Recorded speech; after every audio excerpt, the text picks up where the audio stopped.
Merci beaucoup, Monsieur le Président. Monsieur le Président, Mesdames, Messieurs les honorables députés, chers collègues, je voudrais, à la suite des différentes interventions des honorables députés, faites parfois à travers des contributions, parfois des observations et parfois des questions proprement dites, avec votre permission, revenir un peu à travers cette tribune solennelle, rendre grâce à Dieu. Rendre grâce à Dieu, mais aussi réitérer toute ma gratitude à l'endroit de son Excellence, le Président de la République Macky Sall, d'avoir bien voulu me renouveler sa confiance en me nommant à ce département très stratégique, très crucial, mais aussi important pour le présent du Sénégal et pour l'avenir de ce pays. Monsieur le Président, très honorable député, vous me permettrez, avant d'agir, pour ne pas dire réagir à vos différentes interpellations, de façon synthétique mais aussi thématique, rappeler pour s'en réjouir la dynamique accrue qui a rythmé le secteur agricole depuis l'avènement de son Excellence le Président de la République. En effet, en 2011, le secteur agricole était dans une situation plus ou moins incertaine, voire délicate, avec une production arachidière qui tournait aux alentours de 527 000 tonnes. Mais il n'y a pas que cela, avec un phénomène accru de bons impayés. Une campagne de commercialisation très désarticulée, désorganisée à tout point de vue. Cette situation pourrait être également notée au niveau, par exemple, des autres filières, notamment les filières céréalières, avec une production moyenne en 2011 de 1 200 000 tonnes. Là également, c'était des situations très difficiles et très délicates pour le secteur agricole. C'est la raison pour laquelle, et suite à un diagnostic sans complaisance du secteur agricole, que le gouvernement du Sénégal, sur instruction du président de la République, son Excellence Macky Sall, a initié en 2014 le programme d'accélération de la cadence de l'agriculture sénégalaise qui trouve son ancrage dans le plan Sénégal émergent et dont le seul objectif, pour ne pas dire la seule ambition, était d'apporter des solutions durables aux problèmes de secteur névralgique de notre pays. Ces différentes actions et initiatives auront un impact drastique sur le budget du ministère de l'Agriculture qui est passé de 93 milliards 414 millions à 207 milliards cette année à travers le budget que je soumets à votre haute autorité pour son approbation. Mais à ce niveau aussi, l'évolution financière elle est fondamentale, importante, mais l'impact aussi en termes de production en vaut plus la peine. C'est pour dire que ces ressources ont permis des productions records, et ceci pour la quasi-totalité des spéculations. Pour les cultures industrielles telles que l'arachide, pour les cultures céréalières, mais aussi pour l'horticulture. Si je prends l'exemple de l'arachide, pour l'arachide de 527 000 tonnes en 2011, la production a atteint 1 727 000 tonnes en 2022-2023, soit une très forte évolution que vous traitez vous-même, avec bien sûr un élément fondamental de suppression de tout ce qui est bon impayé, mais aussi une approche de sécurisation des producteurs par le renforcement du prix plancher. Loolu dinaa ci ñëwaat ci wolof. Am na ñu bari ñu fi yëkkati kàddu wax par rapport ak le prix plancher bi nga xam ne état bi moom la ñu wax moo ko teg ci table bi. Loolu aussi dama bëgg, quelle que soit la posture bi ñu am ak attitude bi nga war a am, say doom ñëw fi toog di déglu li ngay wax, war nañoo am benn posture boo xam ne doom yooyu, pour ne pas dire ces élèves qui étaient là tout à l'heure, suñu ñibbi ñu mën a am vraiment ay modèle ci yenn kàddu yi donc wax ak bu mu ci mën di doon wax la nga xam ne dafa am solo yéen ñëpp wala ñu bari bokk ñi fi critiquer prix plancher xam nañ ne du prix boobu la état forcé le producteur sénégalais waaye dafa nekk prix boo xam ne état da koo teg ngir lenn moo ko tax a jóg mooy commerçant ba nekk fële wala sénégalais lambda wala un étranger quelconque bi nekk de l'autre côté bëgg ñëw fekk béykat bi ci toolam amul ay moyens amul ay possibilités mu nax ko jënd gerteem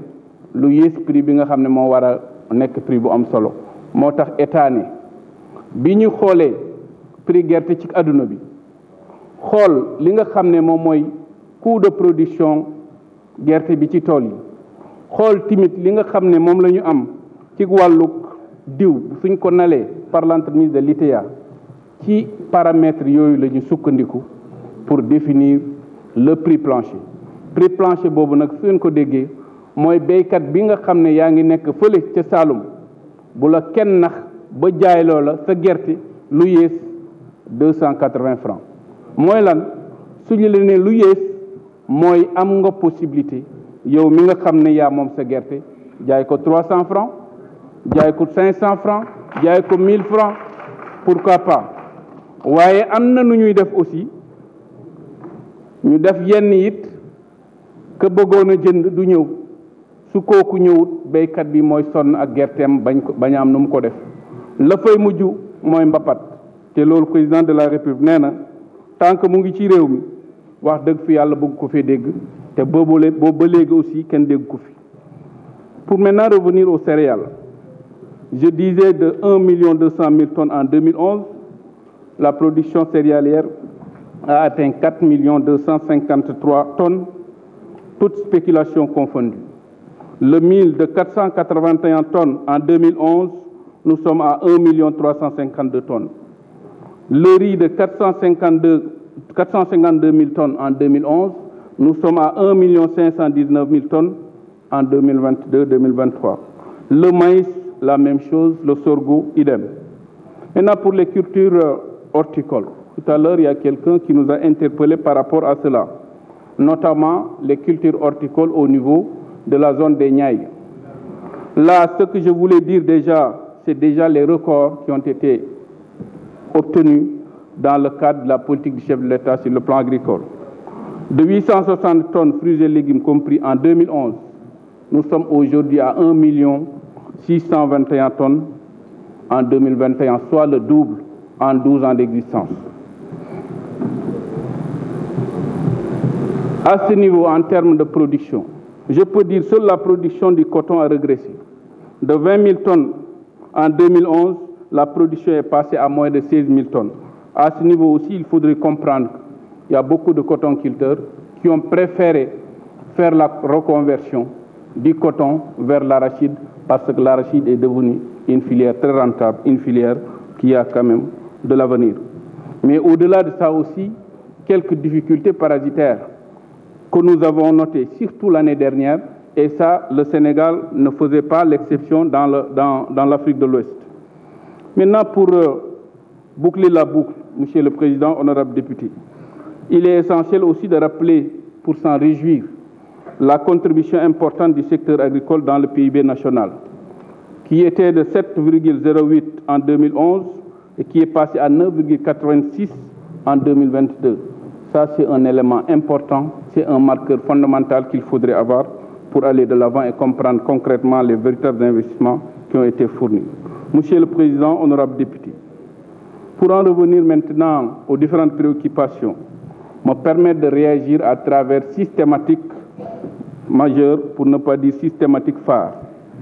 La première thématique, elle est surtout afférente à la recherche et au développement. Dans le domaine de la recherche, je voudrais insister d'abord sur les ressources financières de l'ISRA, qui ont évolué de 7,26 milliards en 2011 à plus de 11,23 milliards en 2022-2023. Quand je parle de ressources, je parle des transferts de l'État et des ressources propres de l'ISRA à travers les différentes conventions. Parallèlement à cette évolution budgétaire, il est important aussi de rappeler que le décret 2012-371 n'est entré en vigueur qu'en 2012, c'est-à-dire sous le magistère de son Excellence le Président de la République, augmentant ainsi le niveau de rémunération du personnel. D'ailleurs, dans le souci d'améliorer les conditions de travail du personnel de l'ISRA, le Président de la République, en date du 30 mars 2022, avait donné des instructions fermes pour l'actualisation des missions, de l'organisation, du fonctionnement de l'ISRA, mais aussi et surtout du statut des chercheurs en activité. À ce jour, je peux vous dire sur les 3 projets de décret y afférents, l'un relatif à l'organisation et le fonctionnement est déjà signé, les 2 autres portant sur le règlement d'établissement et fixation des grilles des salaires sont sur la table du ministre des Finances et je sais qu'il est en train de faire de son mieux pour que ça puisse être signé le plus rapidement possible. Mesdames, Messieurs, la deuxième thématique, elle est relative au Conseil agricole et rural. Certains honorables députés l'ont évoqué. Pour les préoccupations de ces honorables députés, je voudrais juste les rassurer et rappeler que ce volet est pris en charge par l'ANCAR, la SAED, la SODAGRI, en fonction bien sûr des zones et des régions d'intervention. À ce niveau aussi, je voudrais rassurer les honorables députés des dispositions idoines à prendre, surtout dans le cadre de l'exécution de la stratégie nationale de souveraineté alimentaire, pour renforcer l'ANCAR sur le plan logistique, sur le plan ressources humaines et sur le plan ressources financières. À ce niveau, vous avez ma parole. Pour la 3e thématique qui est afférente aux terres agricoles, à la salinité des sols et à l'appauvrissement des sols, je dirais que des initiatives importantes sont en cours, à travers notamment le projet de développement, l'aménagement